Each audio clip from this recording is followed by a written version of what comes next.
We're waiting to hear whether FIFA is going to take any action against Liverpool and Uruguay's Luis Suarez as he dominates the headlines, not for his football, but for apparently biting yet another opponent.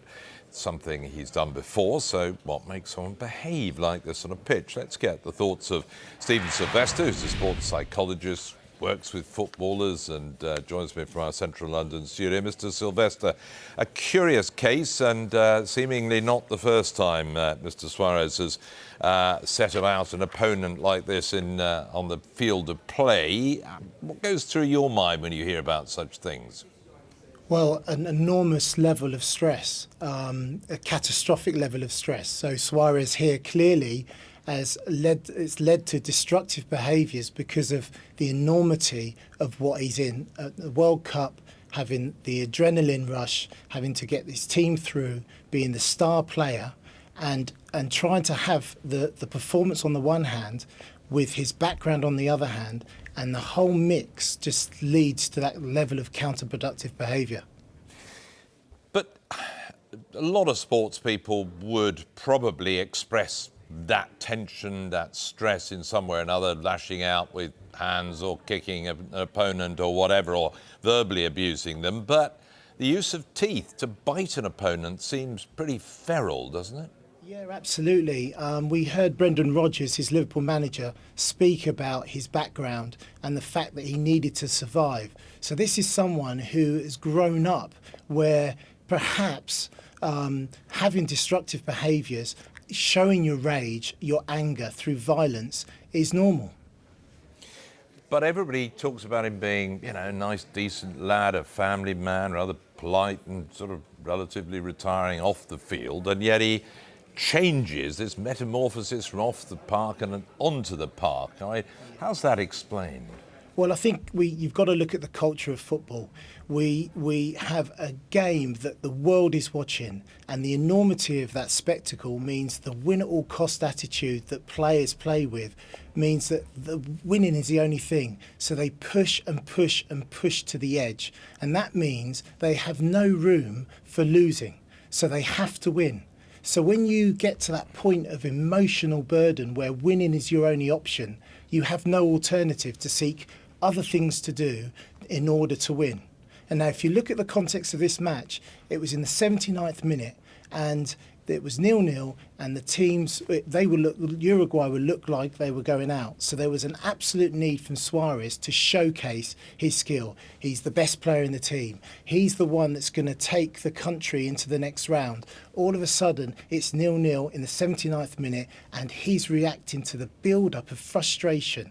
I'm not condoning his behaviour because it's obviously totally wrong. But in terms of understanding why someone at that level would make and create that sort of reaction is important, because he needs to understand that reaction. And in my clinic, I deal with a lot of high-performance sports people where their confidence and their self-esteem gets eroded by the nature of the game. And it's millisecond speed. It flickers in, and that battle and that war mentality comes in, and the rage button is hit, and we see episodes of destructive behaviour like this.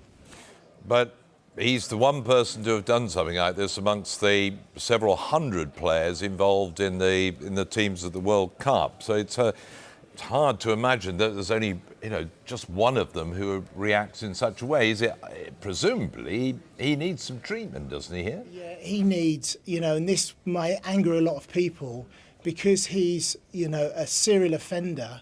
We tend to have little patience for people that serially offend. So for the population at large, we want action, we want sanctions, and we want some form of penalty imposed on him, which is right. But whilst that's happening, we also need to look below the surface at his profile, what makes him mix his background with the need to win and with the need to get his team to the finals, that leads to this level of destruction. And that means, in my clinic, we work with a lot of elite athletes to try and help walk them through what they're avoiding. What do they need to listen to about their background? What is their normal pattern of behaviour under stress?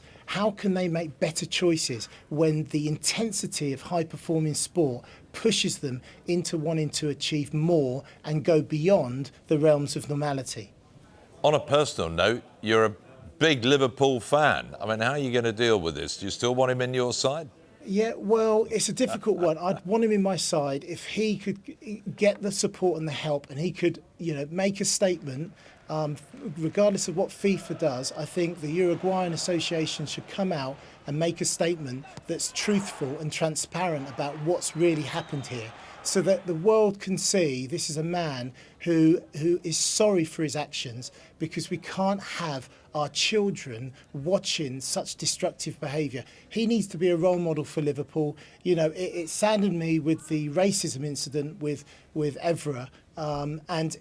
He needs support to understand the importance of his ambassadorial role in the game of football, because the world is watching.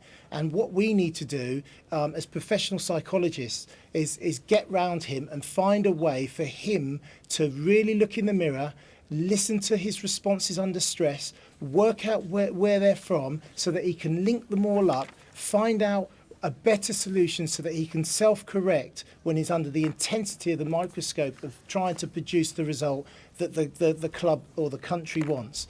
So from my point of view, in answer to your question, yes.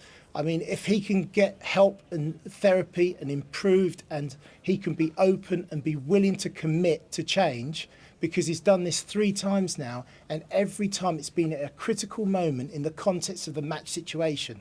So, what's stopping him doing it in the future? And then there's kids watching this. The World Cup has been a magnificent showcase for us and for the world, and everybody's enjoyed it. I've thoroughly enjoyed it, and I'm deeply saddened that he's made this choice under this level of stress. Mr. Sylvester, thank you very much indeed. Sounds like you need to volunteer your services to Liverpool Football Club. They've got a job on their hands there. Thank you very much. Thank you.